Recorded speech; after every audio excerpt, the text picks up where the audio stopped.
இப்போ நாம் பார்த்துக்கிட்டு இருக்கக்கூடிய ஒரு தலைப்பு அப்படின்னு பார்த்தீங்கன்னா, மே மாதத்துக்கு உண்டான மாத பலன்களை பற்றி தான் இந்த காணொலியில் பார்த்துட்ருக்குறோம். அப்போ இந்த மே மாதம் கும்ப ராசியில் பிறந்த உங்களுக்கு எந்த மாதிரியான ஒரு மாற்றங்களை கொடுக்க போகிறாரு அப்படின்னு பார்த்தீங்கன்னா, பொதுவாகவே இந்த மே மாதம் 31 நாட்கள். அப்போ 1ஆம் தேதி பார்த்தீங்க அப்படின்னா, மே மாதம் 1ஆம் தேதி சித்ரா பௌர்ணமி. அற்புதமான ஒரு பௌர்ணமி, சித்ரா பௌர்ணமி. இந்த மாதத்தில் 2 பௌர்ணமி. அதே மாதிரி ஆரம்பிக்கிற நாளும் 1ஆம் தேதி சித்ரா பௌர்ணமி, முடிகிற நாள் 31ஆம் தேதியும் பௌர்ணமி தான். இந்த 2 பௌர்ணமி வரக்கூடிய ஒரு தருணம் அற்புதமான ஒரு தருணம். ஏன்னா ஒவ்வொருத்தருக்கும் ஒவ்வொரு எதிர்பார்ப்பு எப்பயுமே இருந்துகிட்டே இருக்கும் இல்லைங்களா? ஏதோ ஒரு சூழ்நிலையில் ஒரு எதிர்பார்ப்பு இருக்க தான் செய்யுது. ஒருத்தருக்கு கல்யாணம் எப்போ ஆகுன்ற எதிர்பார்ப்பு, ஒருத்தருக்கு எப்போ குழந்தை பாக்கியம் நல்லா இருக்குன்ற எதிர்பார்ப்பு, எப்போ நம்ம சொந்த வீட்டில் உட்காருன்ற எதிர்பார்ப்பு, ஒருத்தருக்கு சொந்த வேலை வாய்ப்புகள் எப்போ கிடைக்கின்ற எதிர்பார்ப்பு, ஒரு சிலருக்கு வேலை எப்போ பர்மனண்ட் ஆகும், ஒரு சிலருக்கு இந்த நாட்டில் நம்ம எப்போ குடிமகன் ஆகுவோன்ற எதிர்பார்ப்பு, நிறைய கேள்விகள் உண்டு. அப்படி பார்த்தா எனக்கு தெரிஞ்சு இந்த மாதம் கும்பராசிக்கு சூப்பராக இருக்குன்னு சொல்கிறதுல மாற்றமே இல்லை. சரிங்களா? அப்போ இந்த மாதம் 2 பௌர்ணமி வர்றதுனால ஒன்றும் இல்லை. 1ஆம் தேதி பௌர்ணமி அன்னைக்கு அதாவது முருகர் கோயிலுக்கு போய் மனசார, சரிங்களா, வியாழக்கிழமை அன்னைக்கு முருகர் கோயிலுக்கு போய், அதாவது கடவுளை முருகரை கும்பிட்டுட்டு ஒரு வேண்டுதல் வச்சுக்கிட்டு வாங்க. கண்டிப்பாக உங்களுக்கு அந்த வேண்டுதலில் கடைசி பௌர்ணமி முடிகிறதுக்குள்ளார அந்த பிரார்த்தம் உங்களுக்கு நடக்கும்.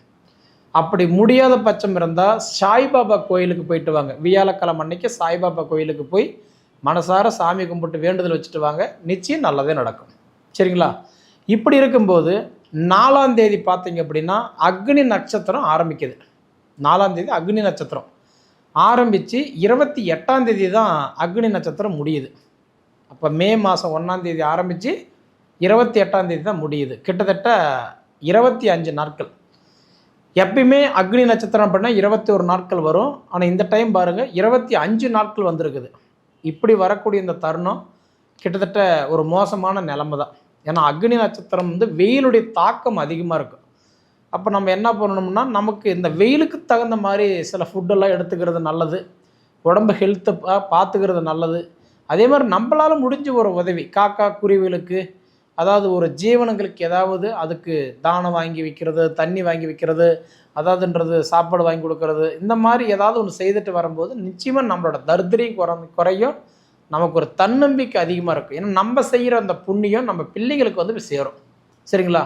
அதனால் எனக்கு தெரிஞ்சு இந்த மாதம் உங்களுக்கு நல்லா இருக்குன்னு சொல்லலாம். அதே மாதிரில உங்களுக்கு இருக்கிற பிரச்சனையே ஒன்றே ஒன்று என்னென்னா, இந்த 7.5 சனி மட்டும்தான் உங்களுக்கு நிறைய பாதிப்பு. ஏன்னா கிட்டத்தட்ட 1 வருஷமாக 2 வருஷமாக கிடையாது, 6 வருஷமாக உங்களுக்கு 7.5 சனி நடந்துகிட்ருக்குது. அப்போ இந்த ஒரு மாதத்தில் சனிக்கிழமை உங்களுக்கு எதாவது மாற்றம் கொடுக்க போகிறாரா? ஒன்றுமே இல்லை இல்லைங்களா? அப்போ உங்கள் ராசிக்கு ஃபஸ்ட்டு 2.5 வருஷம் விரைய சனி, 2வது 2.5 வருஷம் ஜென்ம சனி, 3வது இப்போ 1 வருஷமாக பாத சனி. டோட்டலாக பார்த்தீங்கன்னா 6 வருஷமாக உங்களுக்கு 7.5 சனி நடந்துகிட்ருக்கு. இந்த 7.5 சனியே நடந்துக்கிட்டு இருந்தாலும், அதாவது இந்த 7.5 சனிலையுமே ஓரளவுக்கு ஜமாளிச்சிட்ருக்கிறீங்கன்னா அதுக்கு காரணம் யாருன்னா குரு தான். சரிங்களா? அதுக்கு காரணமே குரு தான். உங்கள் வீட்டுக்கு அதிபதி யார்? சனி பகவான். உங்கள் ராசி அதிபதி சனி பகவான் தானே. அந்த சனி பகவான் உட்காந்துருக்கிற வீடு யார் வீடு? குருவுடைய வீட்டில் தான் சனி உட்காந்துருக்காரு, மீன ராசியில். அதே மாதிரி குரு பகவான் மிதுன ராசியில் தன்னுடைய மகன் வாரிசு வீட்டில் உட்காந்து குருவுடைய பார்வை பாருங்கள் 5, 7, 9 3 ராசிக்கு நல்லது பண்ணுவார். அப்போ மிதுன ராசியில் உட்காந்து 5ஆம் இடமா துலா ராசியும், 7ஆம் இடமா தனுசு ராசியும், 9ஆம் இடமா உங்கள் கும்பராசி தான் குரு பகவான் பார்த்துட்ருக்கிறார். இதில் அந்த குருவுடைய கொஞ்சம் அந்த சப்போர்ட் உங்களுக்கு கொஞ்சம் இருக்கிறதுனால தான், அதாவது இந்த 7.5 சனியில் கூட ஏதோ கொஞ்சம் ஜமாளிச்சிட்ருக்குறீங்க. சரிங்களா? அப்போ இன்றைக்கி குருவுடைய பார்வை இந்த ஒரு மாதம் மட்டும்தான் உங்கள் ராசி மேலே படும்.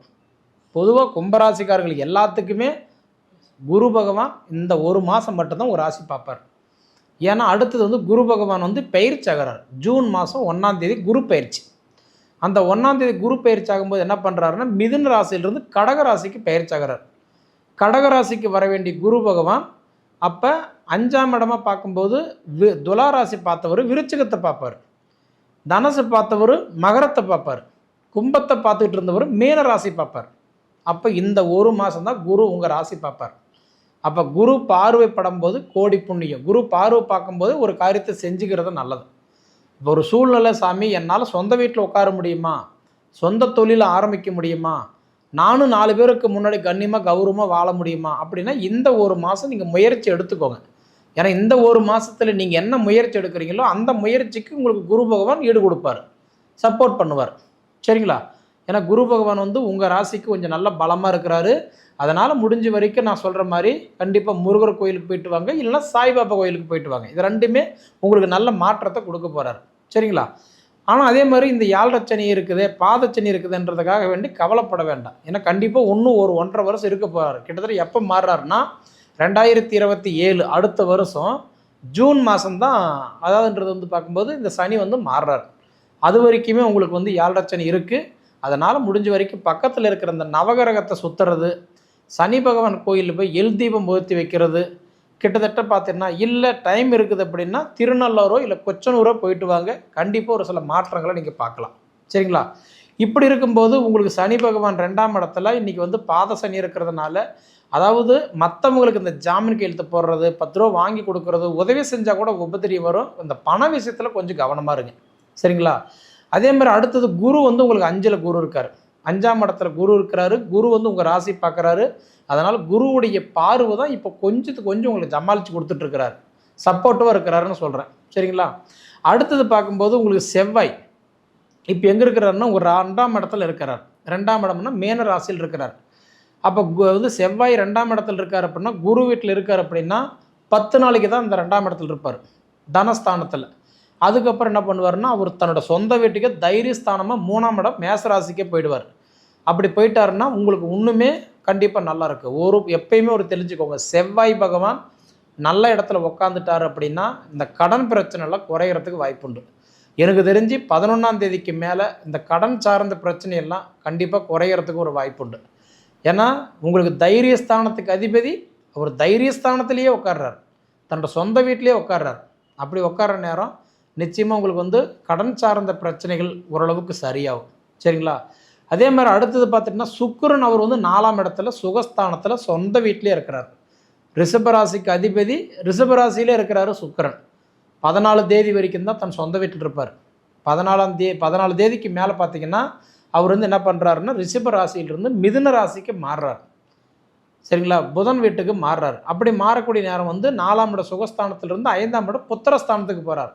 இப்படி போகிற நேரம் கண்டிப்பாக கும்பராசிக்காரங்களுக்கு குழந்தை பாக்கியம் வரம் எதிர்பார்க்குறவங்களா இருந்தால் பொது பலனில் உங்களுக்கு புத்திர பாக்கியம் நல்லா இருக்குது. சரிங்களா? கண்டிப்பாக ஆண் இருந்தும் பெண் இல்லைன்னு சொன்னாலும் சரி, பெண் இருந்து ஆண் இல்லைன்னு சொன்னாலும் சரி, நிச்சயமாக ஒரு மாற்றம் கண்டிப்பாக கொடுக்கறதுக்கு வாய்ப்புண்டு.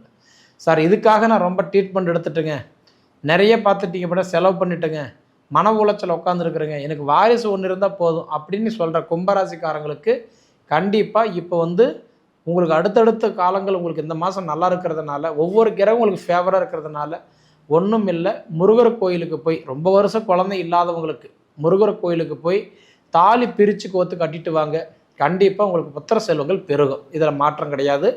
அதே அடுத்தது பார்த்துட்டிங்க அப்படின்னா உங்களுக்கு புதன் பகவானும் சூரிய பகவானும் 2 கிரகம் ஒன்றா இணைஞ்சி அவர் வந்து பார்த்தீங்கன்னா உங்களுக்கு தைரியஸ்தானத்தில் இருக்கிறார், எங்கே மேசராசியில். இந்த மாதம் பார்த்தீங்கன்னா புதன் பகவான் வந்து 3 வீட்டுக்கு மாறுறார். 1ஆம் தேதியிலிருந்து 14ஆம் தேதி வரை அவர் வந்து மேச ராசியில் தைரியஸ்தானத்தில் இருப்பார். அதுக்கப்புறம் 15ஆம் தேதியிலிருந்து 29ஆம் தேதி வரை அவர் வந்து கட்டன்றது ரிஷப ராசியில் இருப்பார். 29ஆம் தேதியிலிருந்து 31ஆம் தேதி வரைக்கும் பார்த்தீங்கன்னா அவர் தன் சொந்த வீட்டுக்கு மிதுன ராசிக்கே போயிடுவார். இந்த 3 வீட்டுக்கு மாறுற இந்த புதன் பகவான் எப்படி பார்த்தாலும் உங்களுக்கு சப்போர்ட் தான். ஏன்னா 3ஆம் இடம் தைரியஸ்தானம், 4ஆம் இடம் சுகஸ்தானம், 5ஆம் இடம் புத்திரஸ்தானம், பூர்வ புண்ணியஸ்தானம். அப்போ இந்த 3 இடத்துக்கு மாறுற புதன் பகவான் உங்களுக்கு நிறைய ஞானத்தை கொடுத்துருவார், யோசனை கொடுத்துருவார், ஐடியா கொடுத்துருவார். ஏதோ ஒன்று போட்டு மைண்டில் குழப்பிட்டே இருப்பீங்க, இது பண்ணலாமா அது பண்ணலாமா அப்படி பண்ணலாமா இப்படி பண்ணலாமா. வீட்டில் இருக்கிறவங்களே கேட்பாங்க, ஏன் இப்படி பொழுதுனைக்கு ஏதோ ஒன்று பேசிகிட்டு இருக்கிறீங்க, ஏதோ ஒன்று யோசனை பண்ணி இருக்கிறீங்க, விடுங்க நடக்கும், நல்லது நம்மளை தேடி வரும், அவசரப்பட வேண்டாம் அப்படின்னு சொல்லி கண்டிப்பாக உங்களை சொல்லுவாங்க. இது எல்லாமே இந்த மாதம் உங்களுக்கு புதன் பகவான் ஃபேவராக வராரு. அதே மாதிரி வந்து 3ஆம் இடத்துல இருக்கக்கூடிய சூரியன் அதே 15ஆம் தேதி அன்னைக்கு சூரியனும் புதனும் ஒன்றா தான் மாறுறாரு ரிஷபராசிக்கு.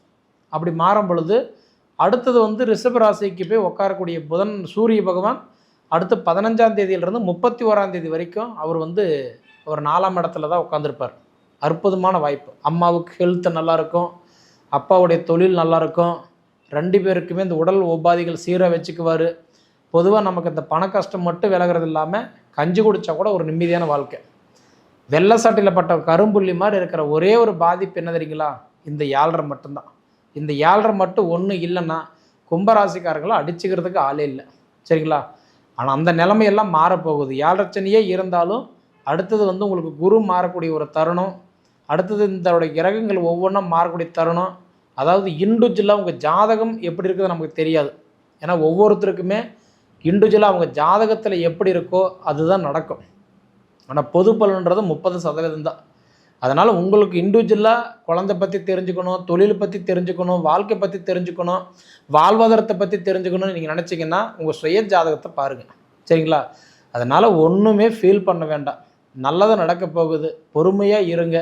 அதில் என்ன அப்படின்னா கோபம், பிடிவாதம், வேகம் இதெல்லாம் கம்மி பண்ணிக்கோங்க. உதவி செஞ்சால் கூட உபத்திரியம் வரும். ஏன்னா சனி வந்து போகிற போக்கில் நமக்கு சோதனைக்கு தான் கொடுத்துட்டு போவான்.